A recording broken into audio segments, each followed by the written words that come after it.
गोली तोहरा बॉडी में हो रंगवा डॉलर बजे चौडी में। गुड्डू रंगीला जी के गाना यूट्यूब पर लॉन्च भइल आ होते ही हो गइल बवाल कि मार देब गोली तोहरा बॉडी में आ रंगवा डॉलर बजे चौडी में। बताई गुड्डू रंगीला जी असो यानी कि पर साल के भी 2027 के खातिर भी कुछ छोड़ दी मैटर। इतना रौरा गाना गा देनी हमारा लागता कि होली आते होते 500 पार हो जाए, लेकिन गुड्डू रंगीला जी जोरों शोर से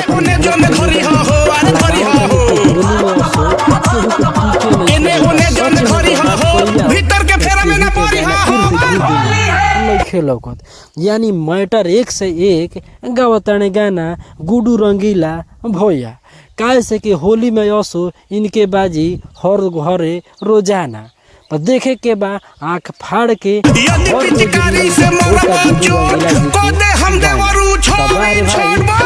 अगर गाना के मैटर के हिसाब से देखल जाओ कि गाना में अर्थ का बा, ये तो हमारा से ज़्यादा गुड्डू रंगीला भैया ही बताइए कि गाना के मतलब का बा।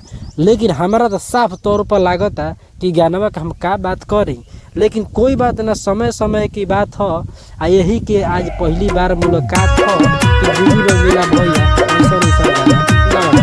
गाना से भी अच्छा गाना पहले गा चुकल बाणे कि खालू तिरंगा गोरिया हो पार के जा झाड़ के, तो बहुत ही अच्छा गाना बाटे ये रहे। लेकिन अभी चौडी बॉडी का पता ना का गाना गावताने कि मतलब कि कुछ वो छोड़त नहीं गुड्डू रंगीला भैया। तो बारे भाई, लेकिन एक बात याद रखे को, जितना मेहनत जोर शोर से लगैले बाणे गुड्डू रंगीला जी, तो ये गाना के होली में बुरा नहीं माने कि आखिर का गावताने, लेकिन होली इनके भी गाना सुना बनाने का मेन मकसद ये बा कि गुड्डू रंगीला भैया के गाना सब कोई जाके यूट्यूब पर सर्च करके देखे कि डाल देव रंगवा चौडी। यानी विजय चौहान भी गाना गैले रहन कि चौडी में कि का दो गाना कैसे गैले रहन, लेकिन गुड्डू रंगीला भैया भी ना मनले असो होली में डालिए दिले चौडी में रंग।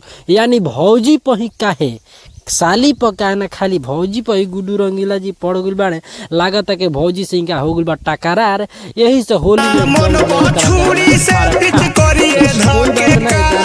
सुने के होई आ सुन के कमेंट के माध्यम से बतावे के होई कि गाना कैसन बा। रौरा लोग जजमेंट करे कि गाना का उचित बा गुड्डू रंगीला भैया गावल या कि मनोरंजन खातिर। गाना कोई भी गाना खराब ना ला, गाना सिर्फ इंटरटेन खातिर कल जाला, ना कि कहीं को दिल पर ठेस पहुँचावे खातिर। ये गाना जितना भी या रोस्ट में करत नहीं जा या गाना के उनके प्रचार करत नहीं जा, तो हमने के कोई इंटरटेन खातिर करत नहीं जा, ना कि दिल पर ठेस पहुँचावे खातिर। तो कोई बात ना, चाहे तो अभी तक